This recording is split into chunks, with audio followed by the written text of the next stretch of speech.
yung ating menudo guys. So, ilagay na natin yung tomato paste.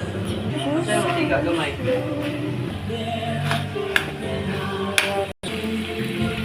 then, tomato sauce. Okay lang. Para hindi maasin. So, ilagay na natin yung ating patatas at saka carrots. And then, lagyan ng kaunting pampalasa.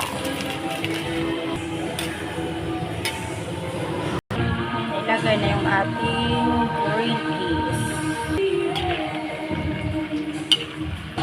And then, yung ating grated cheese para creamy.